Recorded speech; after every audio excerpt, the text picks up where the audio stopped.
ఈ 205 మందిలో ఒక్క ఓసీ రైతు లేడు.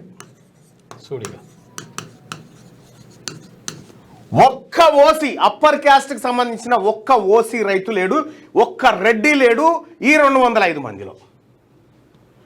ఓన్లీ బీసీ ఎస్సీ ఎస్టీ రైతులే చనిపోయారు. ఈ మహబూబాబాద్ జిల్లా ఎస్టీ జనాభా ఎక్కువ ఉంటుంది కాబట్టి ఇక్కడ గిరిజనుల జనాభా ఎక్కువ ఉంటుంది. ఎస్సీ రైతులు 16 మంది చచ్చిపోయారు. ఇందులో ఎస్టీ రైతులు లంబాడా సోదరులు లంబాడా రైతులు 123 మంది చచ్చిపోయారు. బీసీ రైతులు 66 మంది చచ్చిపోయారు. ఇది రైతు కూలీలు వేరే, మళ్ళా వీళ్ళు రైతులు కేవలం 5 సంవత్సరాల కాలంలో ఒక జిల్లాలో 205 మంది రైతులు ఓన్లీ ఎస్సీ ఎస్టీ బీసీ రైతులే చచ్చిపోయారు, సూసైడ్ చేసుకొని చచ్చిపోయారు. విత్ ఎఫ్ఐఆర్ నెంబర్స్తో సహా నాకున్నాయి. నిజంగా వీళ్ళు మనల్ని ఉద్ధరించినంటే, రైతు రాజ్యమే తెచ్చినంటే, రైతులను ఆదుకునేటువంటి ప్రభుత్వాలే వీళ్ళైతే, ఈ మొహాలు వీళ్ళే అయితే మన రైతులు ఎందుకు చచ్చిపోతా ఉన్నారు? కారణం ఏంది? ఎందుకు చచ్చిపోతా ఉన్నారు? ఒక్క జిల్లాలోనే ఇది అందిన డేటా అనధికారికంగా 1009 మంది చచ్చిపోయారు. అది ఈ 5 ఏళ్లలో కొత్త జిల్లాలు ఇది ఓన్లీ ఒక కొత్త జిల్లాలో, ఉమ్మడి జిల్లా కాదు ఇది. ఈ 33 జిల్లాల్లో ఒక్క జిల్లాలో ఒక అంచనా ప్రకారం చనిపోయినటువంటి రైతుల డాటా చూస్తే ఎంత దుర్మార్గం అంటే 1079 మంది రైతు కూలీలు ఆత్మహత్య చేసుకున్నారు. ఓన్లీ మానుకోట జిల్లాలో. మహబూబాబాద్ జిల్లాలో ఈ 5 సంవత్సరాల కాలంలో మొత్తం మరణించినటువంటి రైతు కూలీలు 1079 మంది సూసైడ్ చేసుకొని చచ్చిపోయారు. 1079 మంది అంటే ఎంత అన్నట్టు? ఒక గ్రామం ఖతమైపోయింది.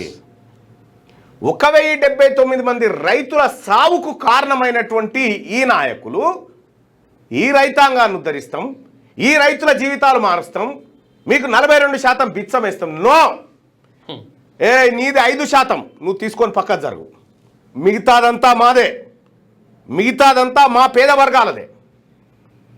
నువ్వు దొంగతనంగా ఈడబ్ల్యూఎస్ ఎట్లా ఈడబ్ల్యూఎస్ ఏ ప్రాతిపదికన 10% ఇంప్లిమెంట్ చేసినావు? ఇక్కడ ఈడబ్ల్యూఎస్ చెప్పు.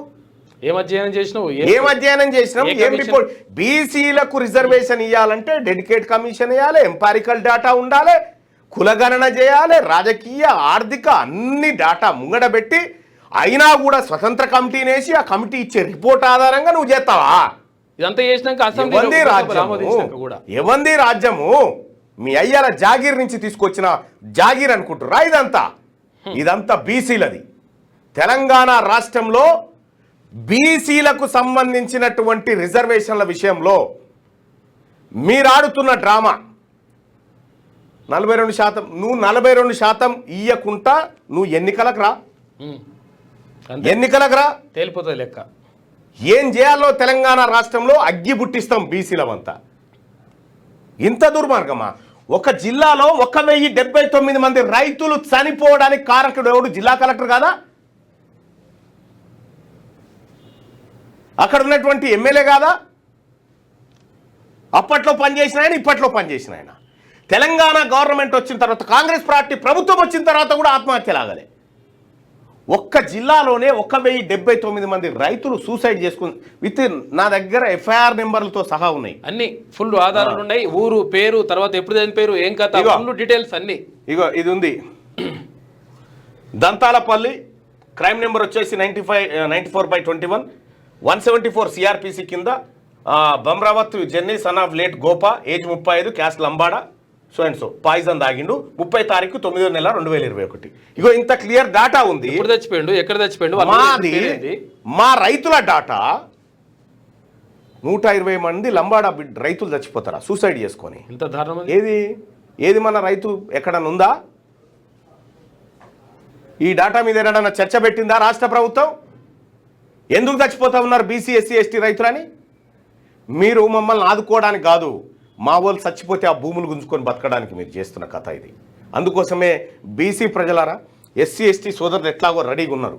బీసీలమంతా ఒక్కటైన ఈసారి మన సోదరులను కలుపుకోవాల్సిందే, కలుపుకొని పోయి ఎన్నికల్లో దెబ్బ కొట్టాల్సిందే వీళ్ళని.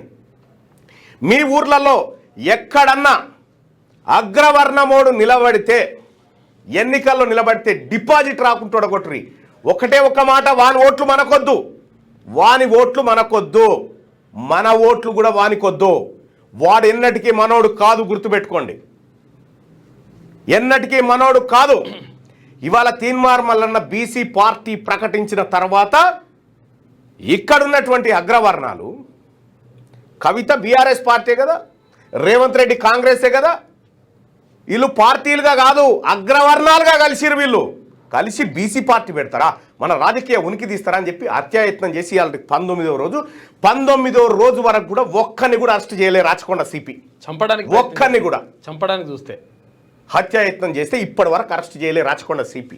షేమ్. ఈరోజు ఎందుకు అగ్రవర్ణాలు ఆట ఆడిస్తే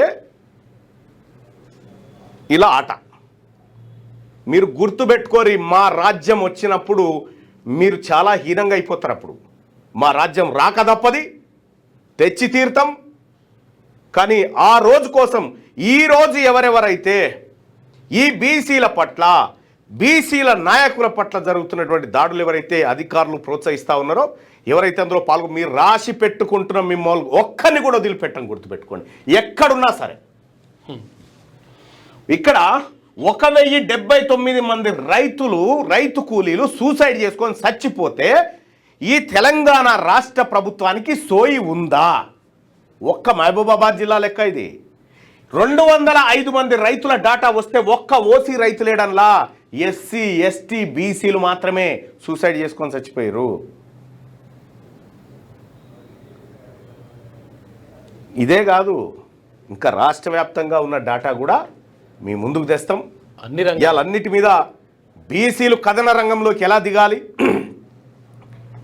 బీసీలు ఎన్నికలను ఎలా శాసించాలి, ఒక్కరిని కూడా గెలవనీయకుండా, వార్డు మెంబర్ కూడా గెలవనీయకుండా మనం కార్యాచరణ చేపట్టాల్సినటువంటి అవసరం ఉంది. ఇలా ఊర్ల పొంటి సర్పంచ్గా పోటీ చేద్దాం అనుకునేటువంటి రెడ్డి గారు ఎందుకు భయపడుతున్నాడు? అమ్మో బీసీలంతా ఒకటే ఇర్రా, ఇప్పటిదాకున్న కనీసం ఇజ్జతాన్ని ఉంటుందిరా ఓడిపోకపోతే అనేటువంటి, ఇప్పుడు పోటీ చేయడానికే భయపడుతురు, వెనకపోతారు. ఎందుకు? బీసీలో వచ్చిన చైతన్యం అది. హ్యాట్స్ ఆఫ్ బీసీ ప్రజలకు. ఎస్. ఇక్కడ బయట ఉండేటువంటి నాయకులకు కూడా చెప్తా ఉన్నా, ఇక కొంతమంది నాయకులు ఈ రెడ్డి గారి దగ్గర పోయి అన్న గులాంగిరి చేసుడు, దొరసాన్ దగ్గర పోయి గులాంగిరి చేసుడు, దొర దగ్గర పోయి గులాంగిరి, ఈ గులాంగిరి గాలం గురించి మీరు ఆలోచించకండి. వాళ్ళ ద్వారా ఏ పని కాదు, చెంచాలతో ఏం కాదు, రాజకీయ చెంచాలతో ఏ పని కాదు. నికార్సైన బీసీ ఉద్యమకారులు ఉన్నారు, వాళ్ళందరినీ కలుపుకొని ముందుకు పోయి ఈ తెలంగాణ రాష్ట్రంలో బీసీ రాజ్యం స్థాపిస్తాం. అందుకోసమే ఇవాళ మీటింగ్ కూడా ఏర్పాటు చేయడం జరిగింది. గట్కేసర్ ఔటర్ రింగ్ రోడ్ పక్కన ఉన్నటువంటి జేకే కన్వెన్షన్లో, కొర్రాంల విలేజ్ వస్తుంది, జేకే కన్వెన్షన్లో ఇప్పుడు కాసేపట్లో మీటింగ్ ప్రారంభం కాబట్టి అందరికీ ఆహ్వానం. లోపలికి